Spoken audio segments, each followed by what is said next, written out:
আবার একটু চোখ রাখবো নারদ কাণ্ডের খবরে। নারদ কাণ্ডে 13 জনের বিরুদ্ধে এফআইআর সিবিআই এর। তবে যেটা গুরুত্বপূর্ণ, কলকাতা নয় মামলা রুজু হলো দিল্লিতে। তদন্ত করবেন দিল্লির সিবিআই আধিকারিকরা। প্রাথমিক তদন্তের ভিত্তিতেই এফআইআর, এমনটাই জানা যাচ্ছে সিবিআই সূত্রে। আমাদের প্রতিনিধি বিক্রম দাস আমাদের সঙ্গে রয়েছেন। বিক্রম, দিল্লিতে মামলা রুজু করা হলো?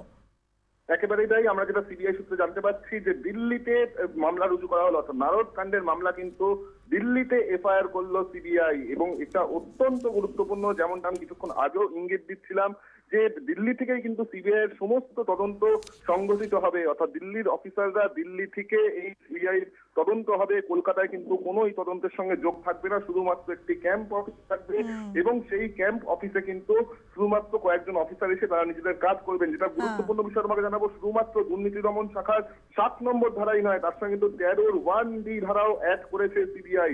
অর্থাৎ যেটা জানা যাচ্ছে যে মোট 4টি ধারা অ্যাড করা হয়েছে।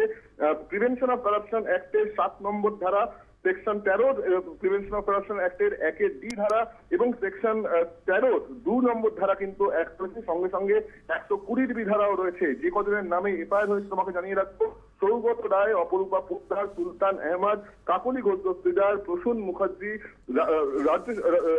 মুকুল রয়, ফিরাদ হাকিম, শুভেন্দু অধিকারী, শোভন চট্টোপাধ্যায়, সুব্রত মুখার্জি, মদন মিত্র, ইকবাল আহমদ এবং আইপিএস SMS মির্জা, এই 13 জনের বিরুদ্ধে কিন্তু এফআইআর করা হয়েছে। এবং গুরুত্বপূর্ণ বিষয় যে আরো 2টি ধারা কিন্তু সিবিআই এই এফআইআর অ্যাড করেছে। অর্থাৎ মোট 4টি ধারা রয়েছে, যার মধ্যে একটি ভারতীয় দণ্ডবিধির 120B, বাকি 3টি কিন্তু প্রিভেনশন অফ কারাপশনের অ্যাক্টের ধারা, যা এই মামলাকে আরো জোর এই মামলার, এমনটাই মনে করা হচ্ছে। এবং সেক্ষেত্রে সিবিআই যেটা মনে করছে, যাতে কোনো রকম ভাবে তদন্ত প্রভাবিত না হতে পারে, সেই কারণেই কিন্তু তারা সিদ্ধান্ত নিয়েছে দিল্লিতে এফআইআর করার জন্য। বিক্রম, আপাতত অনেক ধন্যবাদ। আবারও তোমার সঙ্গে আমরা পরে যোগাযোগ করবো। আর এই ঘটনার পরে শুভেন্দু অধিকারী তিনি ঠিক কি বলছেন শুনবো। तो सीबीआई ने एफआईआर किया 13 जन के अगेंस्ट पे we are ready to fight legally. Supreme court ने भी Illegally, we are ready to fight legally, not to tell anything. What do you think is the conspiracy as you are saying? It's a conspiracy. It's a already established.